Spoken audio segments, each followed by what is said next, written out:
Welcome to the platform. I'm Michael Gazzelli. We've got a very exciting show coming up. Two Aussie sporting legends. Anthony Mundine will be joining us on the couch, and also Sam Newman, straight from the Footy Show. Both of these greats will be talking to us on the platform.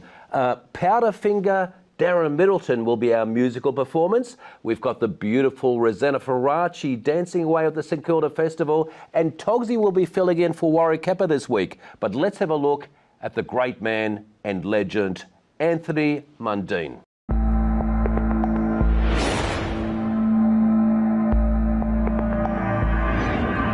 Like him or loathe him, Anthony Mundine is one extraordinary athlete. He has reached the pinnacle in two of world sport's toughest pursuits. In his early 20s, Anthony Mundine's speed and athleticism set Australian Rugby League alight. Brad Fittler played 5'8" against Mundine when he burst onto the scene. As a footballer, he was ultra talented. He just could provide anything. And it's a try! It's a try for Mundine! His part in the team was always that nth degree. If the ball dropped, he'd be able to pick it up and do something with it straight away. And you can't train or practice against that. So he was just a dangerous player. He played in 3 grand finals, won premiership and state of origin. He had the game at his feet with record contracts on offer. Blessed with natural athletic brilliance, he left rugby league in his prime to chase a dream. Just 3 years and 2 months later, he became the WBA super middleweight champion of the world. He's probably the fastest fighter I've ever seen in my life. Look, Anthony Mundine is one of the greatest athletes we've ever produced. He's got more personality, more charisma, more newsworthiness in him than anyone I've ever dealt with. I love his right hand when he shoots him down the middle. He's become this country's most controversial and talked about athlete. Anthony, thanks very much for coming on. I honour and respect you, mate, and lovely to meet the great man. Pleasure, man, no problem. What does it feel like to be one of Australia's sporting heroes to the young and the old? I don't know, man, I was just a kid with a dream, you know what I mean? And I had a obsession of, with my dream. And I put it in the hard yards and hard work and dedication, discipline, and everything you need in order to achieve it. And, amazing. Did you read a lot of books, or did you have a mentor? Nah, I just knew, because I seen my dad, being a great man he was, and what he did with the sport of boxing, and how he never drank, never smoked, never took any drugs, and he always put that on me. He actually used to take me down King's Cross in the 80s, in the early 80s, when I was a youngster, 6, 7, 8 years old, and he used to show me the alcoholics and the drug addicts, and show me, we used to actually engage with them and talk to them, and they used to tell me their problems and how they ended up the way they did and whatever.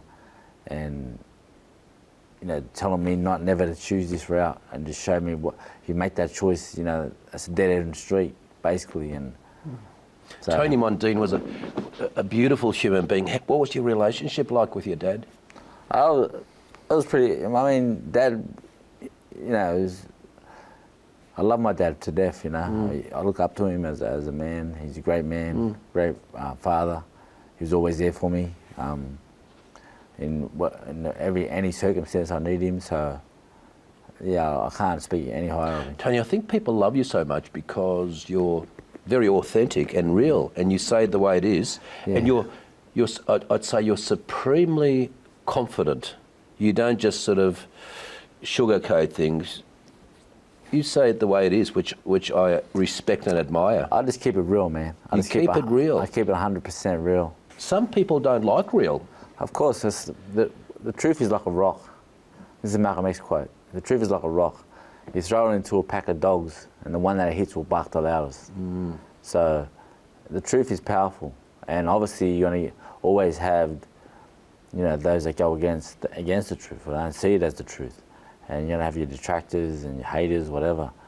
but everyone's entitled to their opinion. I just built a platform to express my opinion. You know what I mean? So whatever I need to say, I just say it, and they can all talk about it.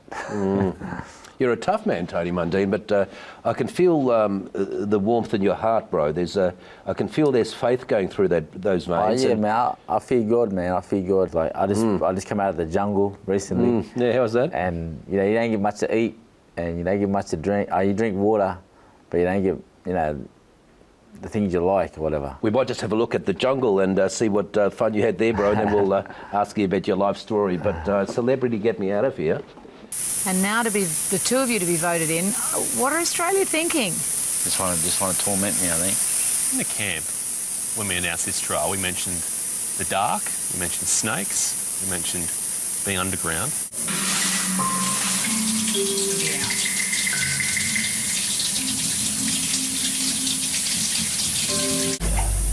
Allahu Akbar. Allahu Akbar. Danny, how are you staying so calm? Allahu Akbar. Allahu Akbar. Matter of staying cool, staying calm. Allahu Akbar. Now, Anthony, the praying may be helping you, but it's certainly attracting Python's interest there. The vibration's picking up on that. Ho-ho! Well, that feels like a big one. It is a big one. Yeah, it's a big one. Allahu Akbar. Allahu Akbar. Just over 10 minutes to go, guys. Oh, he's just coiled up there, Anthony. That's normally a strike position. There may be another snake that he's watching here. What did you think when you were doing that? Oh man, you seen the footage. All I was doing was praying and just asking God to protect me, man, because I don't know how I done that, to be honest. Just looking at it like, damn. Did you ever think, no, I'm not going to do that? No, because they told us before. Yeah. The order to stop it and get out is like, you have to say, I'm a celebrity, get me out of here. And I knew Green wasn't never going to do that. And so I had to suck it up and make sure I didn't do it either. Tap out. Anthony, how did they rope you into that, flying to the other side of the earth and being in the jungle for 11 days? And, were you excited to do it, or did you have to think about it a few times? I thought about it. I didn't really see much of the show or the previous seasons, but I thought it'd be a good adventure. I was just after a fight, which was good timing. And, I didn't know what to expect. I didn't know Danny Green was going to be in there. Good bonding with Danny Green? The first couple of days was real tense, a lot of tension in the camp, and it was like two guerrillas just marking their territory. And I'd already been in there for like 5 to 7 days, right, with his campmates. So I felt like that was my place. You know what I mean? Yeah, right. But it was cool after that. Like I'm a cool cat, man. You're a cool cat, bro. Anthony, you've been termed one of Australia's finest athletes, and what you've done, I don't think we've ever seen in Australia's history. Rugby league for how many years? It was 5 years, but technically 6 because I played one game I sat in the final series in '93 and played the last game in '93. I used to love watching you, and I think you played in 3 grand finals. Yeah, 3 grand finals.